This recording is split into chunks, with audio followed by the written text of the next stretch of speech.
नमस्कार। विज्ञान और इंजीनियरिंग विषयों में रुचि बढ़ाने और विषय समझ को मजबूत बनाने के लिए शुरू किए गए श्रीदेवी क्लासेज यूट्यूब चैनल पर एक बार फिर आपका स्वागत है। हमारी प्लेलिस्ट बेसिक इलेक्ट्रिकल इंजीनियरिंग और क्लास 12th की फिजिक्स में आज जानते हैं अल्टरनेटिंग करंट्स में एक रेजिस्टेंस कैपेसिटर सीरीज सर्किट किस तरह से एनालाइज किया जाता है और क्या है करंट और वोल्टेज में मैग्नीट्यूड और फेज की रिलेशन, इंपीडेंस की कैलकुलेशन में रेजिस्टेंस के साथ कैपेसिटिव रिएक्टेंस धारतीय प्रतिघात कैसा होता है और पावर का साइक्लिक वेरिएशन क्या रूप रखता है। इस वीडियो के नोट्स एक पीपीटी के रूप में डिस्क्रिप्शन में अवेलेबल हैं, जहां से आप इनका स्टडीज में इस्तेमाल कर सकते हैं। अगर आपको हमारा ये लर्निंग काम पसंद आए तो इसे लाइक कीजिएगा और अपने दोस्तों के साथ शेयर कीजिएगा। हमें अल्टरनेटिंग करंट की जो सप्लाईज होती हैं उसमें हमारे तीनों basic circuit element resistance, inductor और कैपेसिटर के अलग अलग कॉन्फ़िगरेशंस के एनालिसिस को करते समय वोल्टेज और करंट के जो इफेक्टिव आरएमएस मैग्नीट्यूड्स हैं उनमें क्या रिलेशन है और करंट और वोल्टेज के बीच में फेज डिफरेंस क्या एग्जिस्ट करता है वो कैलकुलेशन करनी होती है। और एक बहुत सिंपल और डायरेक्ट मेथड, सीधा साधा सा सरल सा तरीका चार्ल्स स्टीमेंट्स ने हमें दिया, जिसे हम फेजर मेथड कहते हैं। आज जानते हैं फेजर मेथड की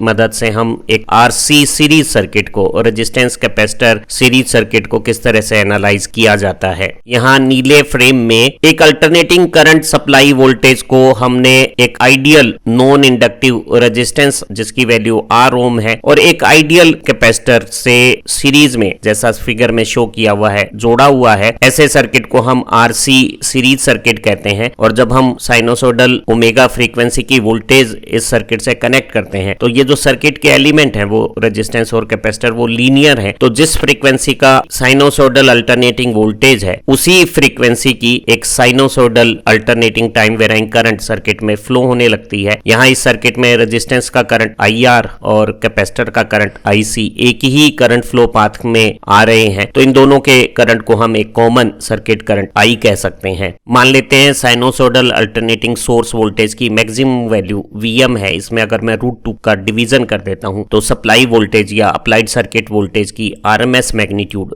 V आ गई है। और ये जो साइनोसोडल करंट फ्लो हो रहा है जिसकी पीक मैग्नीट्यूड IM है, उसमें अगर मैं √2 का डिवीजन करता हूं तो उस करंट की RMS वैल्यू I हो गई है। यहाँ रेजिस्टेंस के अक्रॉस जो RMS वोल्टेज है वो VR है और कैपेसिटर के अक्रॉस RMS वोल्टेज VC है। क्योंकि ये एक सीरीज सर्किट है तो R और C दोनों का करंट कॉमन I करंट है और R की वोल्टेज और C की वोल्टेज का समेशन किरचॉफ के वोल्टेज लॉ के अनुसार टोटल अप्लाइड वोल्टेज है। वोल्टेज और करंट में मैग्नीट्यूड और फेज की रिलेशनशिप समझने के लिए हमें इस सर्किट का फेजर डायग्राम बनाना होगा, जिसे हम स्टीमेंट्स के मेथड से एनालाइज करेंगे। इस आरसी सीरीज सर्किट में करंट फ्लो का एक ही पाथ है, तो सप्लाई सोर्स वोल्टेज V की टोटल करंट और इंडिविजुअल एलिमेंट R की करंट या C की करंट कॉमन है। और हम सीरीज सर्किट के फेजर एनालिसिस के लिए कॉमन करंट को एक रेफरेंस फेजर ले लेते हैं। ध्यान रहे कि फेजर अपनी सप्लाई फ्रीक्वेंसी के बराबर एंगुलर वेलोसिटी से एंटी क्लॉकवाइज डायरेक्शन में रोटेट करने वाले वेक्टर हैं, जिनका वर्टिकल एक्सिस पे प्रोजेक्शन साइनोसोडल क्वांटिटीज के अल्टरनेटिंग मैग्नीट्यूड्स को रिप्रेजेंट करता है। तो हम आरसी सीरीज सर्किट के एनालिसिस के लिए सर्किट की जो साइनोसोडल करंट है उसके रोटेटिंग फेजर को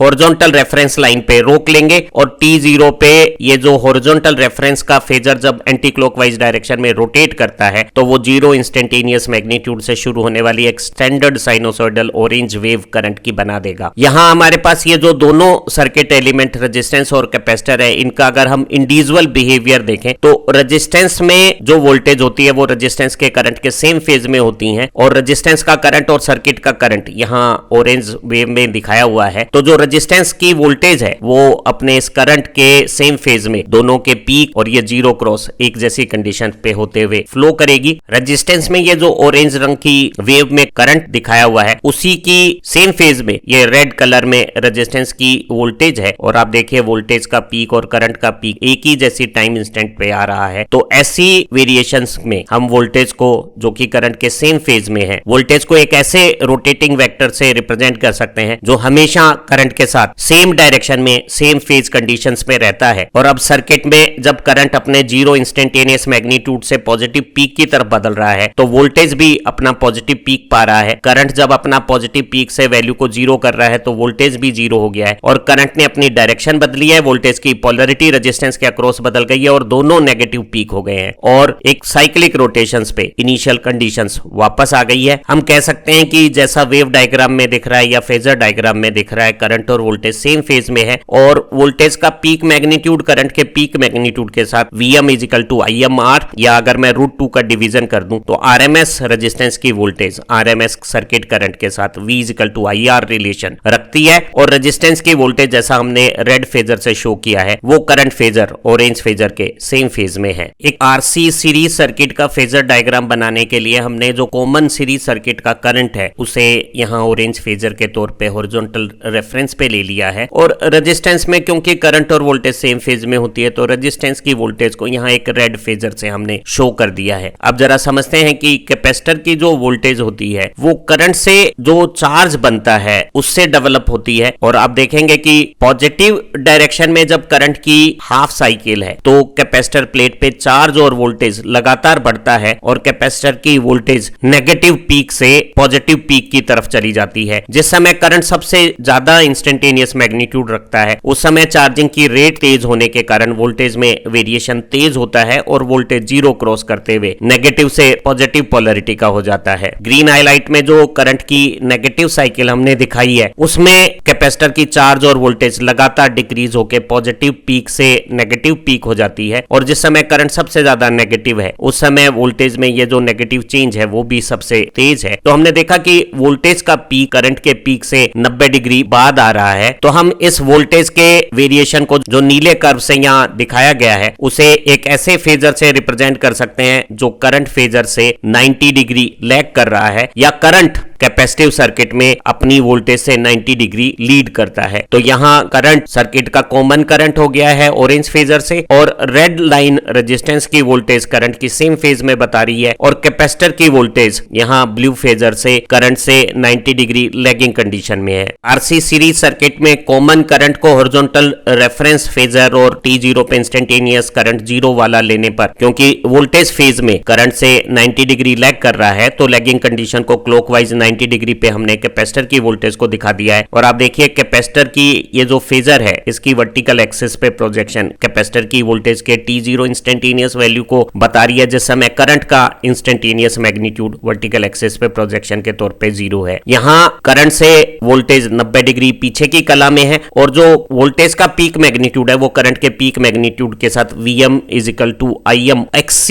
रिलेशन रखता है। हम ये जो पीक वैल्यूज में वोल्टेज और करंट के बीच में रिलेशन है Vm इजिकल टू IMXC, इसे RMS मैग्नीट्यूड के तौर पे भी लिख सकते हैं। अगर कैपेसिटर की RMS वोल्टेज Vc है, सप्लाई सर्किट में करंट RMS I बना रही है तो V इजिकल टू IXC ये रिलेशन कैपेसिटर के लिए वोल्टेज और करंट का रिलेशन हो गया है क्योंकि वोल्टेज और करंट के बीच में 90 डिग्री का फेज डिफरेंस है, चाहे फेजर डायग्राम में देखें चाहे वेव डायग्राम में। तो ऐसा जो कैपेसिटिव सर्किट एलिमेंट है वो पूरी साइक्लिक वेरिएशन में करंट और वोल्टेज के एवरेज पावर कंजम्पशन 0 रखता है और ऐसे सर्किट एलिमेंट जिनमें पावर कंजम्पशन नहीं होती उन्हें हम रिएक्टिव एलिमेंट कहते हैं और रिएक्टिव एलिमेंट की करंट फ्लो रोकने की टेंडेंसी और करंट फ्लो के लिए प्रोपोर्शनल वोल्टेज डिमांड करने की प्रॉपर्टी को हम रिएक्टेंस कहते हैं और कैपेसिटर के रिएक्टेंस को अंग्रेजी में कैपेसिटिव रिएक्टेंस और हिंदी में धारतीय प्रतिघात कहेंगे। वैसे तो फेजर रोटेटिंग वेक्टर है पर हम स्टडीज में एनालिसिस कैलकुलेशन को आसान बनाने के लिए टाइम को फ्रीज कर लेते हैं और T0 कंडीशंस पे जब करंट का इंस्टेंटेनियस मैग्नीट्यूड 0 फेज कंडीशंस को और वोल्टेज नेगेटिव पीक को शो कर रहा है तो इन्हें रेस्पेक्टिवली हमने 0 और -90 की फेजर पोजीशंस के साथ यहाँ ऑरेंज फेजर करंट को और ब्लू फेजर वोल्टेज को रिप्रेजेंट कर रहा है। समय के साथ दोनों सेम फ्रीक्वेंसी के फेजर एक जैसी वेलोसिटी से एंटी क्लॉकवाइज जब रोटेट होते हैं तो करंट अपना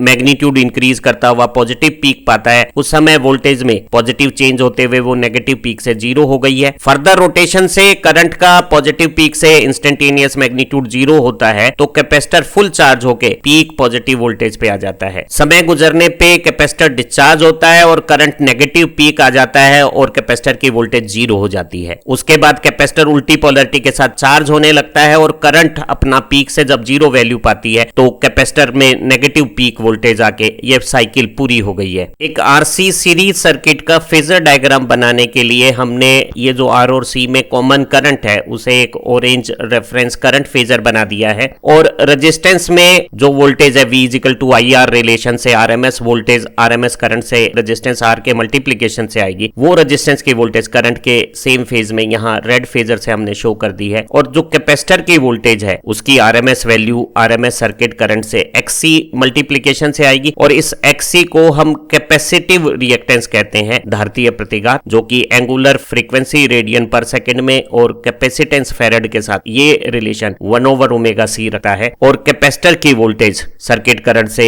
90 डिग्री लैग करती है। यह हमने याद किया है कि कैपेसिटर में करंट 90 डिग्री आगे होता है। स्पेलिंग मैचिंग से चीजें याद की जा सकती है। C4 कैपेसिटर, C4 करंट, तो कैपेसिटर में करंट आगे। हमारी जो सप्लाई वोल्टेज है वो इस सीरीज सर्किट में रेजिस्टेंस और कैपेसिटर की वोल्टेज का सम होगी, और ये सम एक सिंपल एल्जेब्रिक समेशन नहीं होगा क्योंकि फेजर रोटेटिंग वेक्टर है, और जब समय को फ्रीज करके रोटेशंस को कहीं पे सीज कर दिया जाएगा तो हमारे रोटेटिंग फेजर सिंपल वेक्टर बन जाएंगे, और ये दोनों रेजिस्टेंस की वोल्टेज और कैपेसिटर की वोल्टेज एक दूसरे से 90 डिग्री का फेज डिफरेंस बना रही हैं। तो इनकी जो कैलकुलेशंस हैं वो वेक्टर कैलकुलेशन करने के लिए हम पैरेललोग्राम बनाएंगे, और रेजिस्टेंस की वोल्टेज में कैपेसिटर की वोल्टेज जोड़ने के लिए कैपेसिटर की वोल्टेज का जो टेल है वो रेजिस्टेंस की वोल्टेज के हेड पे रख देंगे, और अब ये डायगोनल जो है वो हमारी सप्लाई वोल्टेज होगी। जरा जानते हैं ये कैलकुलेशन हम किस तरह से पाइथागोरस की मदद से करते हैं। अगर हम आरसी सीरीज सर्किट के क्लोज लूप में किरचॉफ का वोल्टेज लॉ लगाते हैं तो पाते हैं कि जो सप्लाई वोल्टेज है उसकी फेजर मैग्नीट्यूड आर की वोल्टेज और सी की वोल्टेज के फेजर मैग्नीट्यूड के सम के बराबर है। और फेजर कैलकुलेशन करने के लिए हमने आर की फेजर वोल्टेज के ऊपर जब सी की वोल्टेज ये पैरेलल बना के और ये पैरेललोग्राम बनाया, तो ये जो पैरेललोग्राम का जो डायगोनल है वो हमारी सप्लाई वोल्टेज को रिप्रेजेंट कर रहा है, और ये एक राइट एंगल ट्राइंगल हो गया है। और इस राइट एंगल ट्राइंगल में अगर मैं पाइथागोरस लगाऊं तो ये जो हाइपोटेनस है उसका स्क्वायर बेस रेजिस्टेंस की वोल्टेज और परपेंडिकुलर कैपेसिटर की वोल्टेज के स्क्वायर के सम के बराबर हो गया है, और इससे हम करंट और वोल्टेज के बीच में रिलेशनशिप निकालते हैं। एक सीरीज आरसी सर्किट में आर की वोल्टेज और कैपेसिटर की वोल्टेज से जो सप्लाई वोल्टेज का ये जो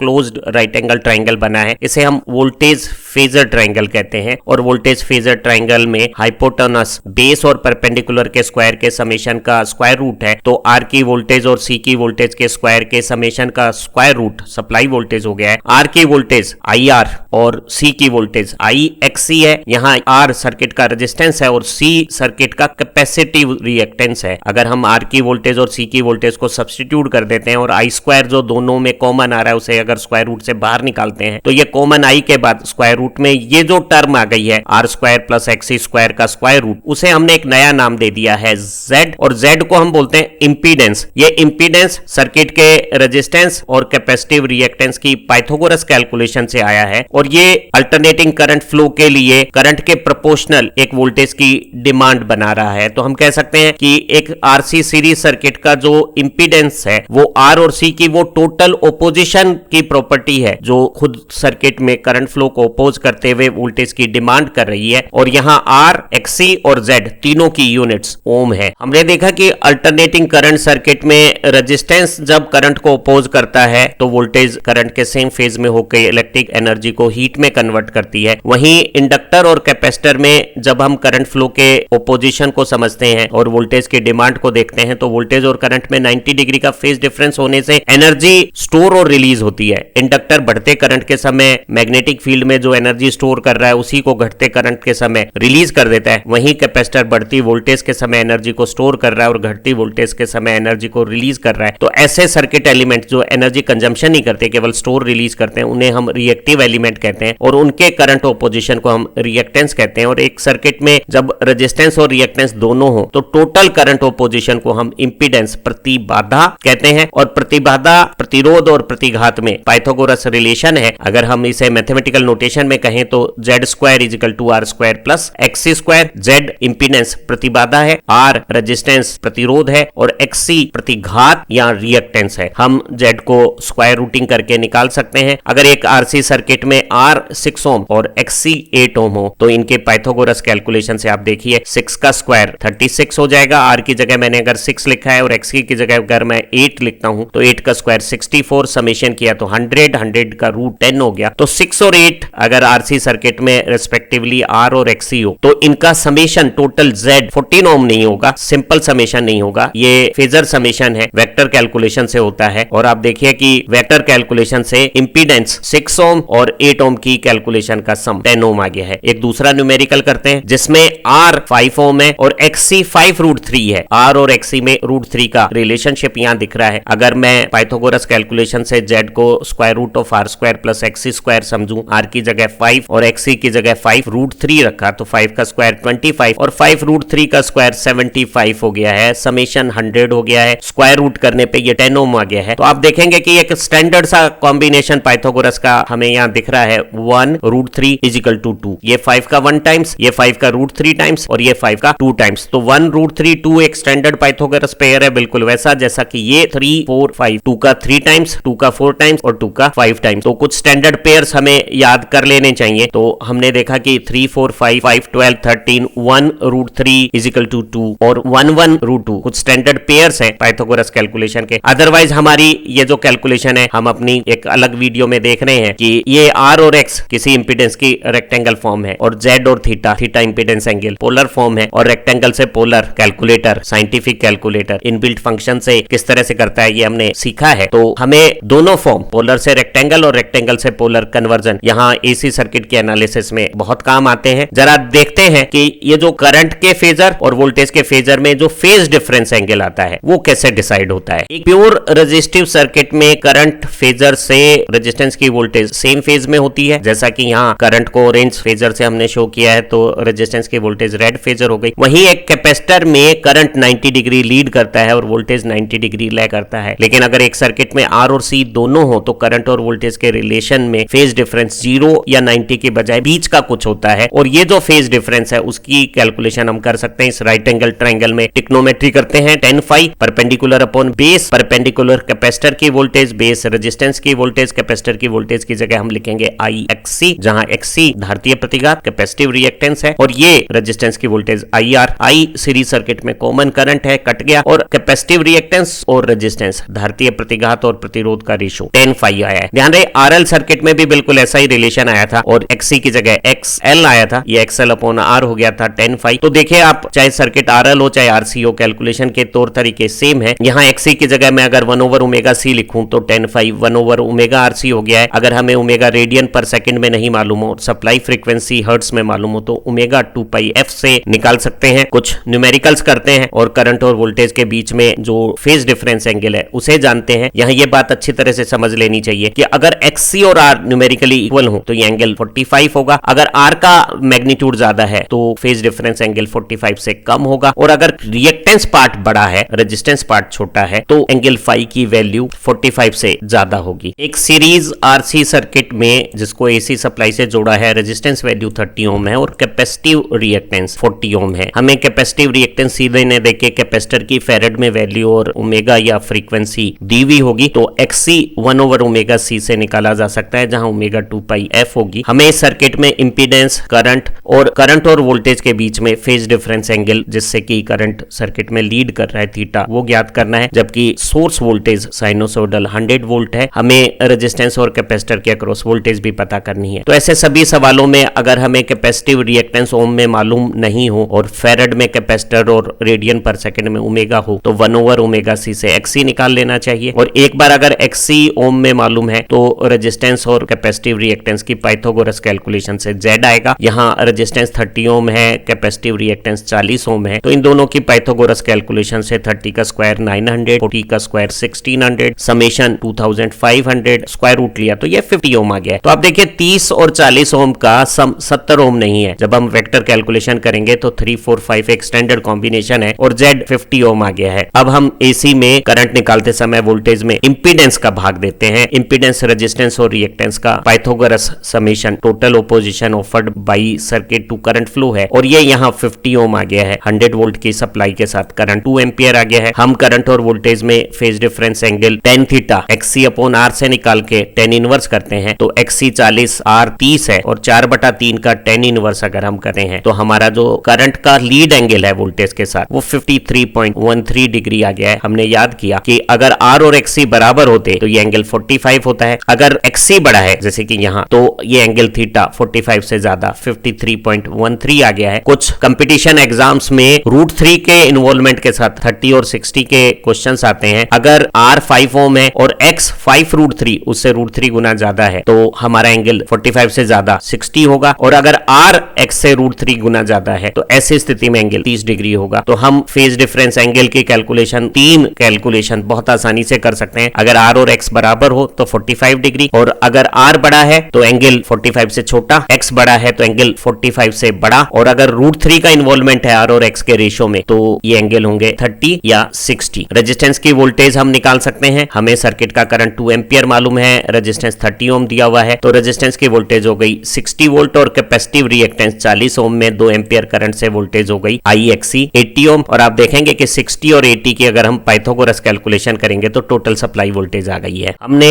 वोल्टेज ट्रायंगल से या रेजिस्टेंस, रिएक्टेंस और इंपीडेंस के इंपीडेंस ट्रायंगल से ट्रिग्नोमेट्री का इस्तेमाल करके करंट फेजर और वोल्टेज फेजर के बीच में ये जो एंगल है फेज डिफरेंस एंगल, उसका tan फाई निकाल लिया है, जो VC/VR का रेशो या XC/R का रेशो है। और एक बार अगर हमें फाई मालूम है और करंट को अगर हम हॉरिजॉन्टल रेफरेंस में स्टैंडर्ड साइन वेव ले रहे हैं तो हम कह सकते हैं कि वोल्टेज की वेव करंट के फेज से फाई एंगल पीछे है, करंट लीड कर रहा है और वोल्टेज लैग कर रही है। अगर हम यहाँ करंट को स्टैंडर्ड रेफरेंस के बजाय वोल्टेज को एक स्टैंडर्ड रेफरेंस वोल्टेज ले लेते हैं जीरो फेज एंगल की, तो ध्यान रहे करंट वोल्टेज से फाई एंगल आगे इस तरह से एक्सप्रेस हो जाएगा ट्रिग्नोमेट्रिक एक्सप्रेशंस में। उम्मीद है आज की इस वीडियो से आपको RC series circuit alternating supplies में किस तरह से एनालाइज करते हैं उसकी थ्योरी अच्छी तरह से समझ में आ गई होगी। हमारी एक दूसरी वीडियो से जब आप कुछ न्यूमेरिकल प्रॉब्लम्स को प्रैक्टिस करेंगे तो कंसेप्ट में और ज्यादा क्लियरिटी आ जाएगी। अगर आपको हमारा ये लर्निंग पसंद आ रहा है तो इसे अपने दोस्तों के साथ शेयर भी करें। फिर मिलते हैं एक नए खूबसूरत लर्निंग वीडियोस के साथ, तब तक आप अच्छा पढ़ना जारी रखें। Thank you very much.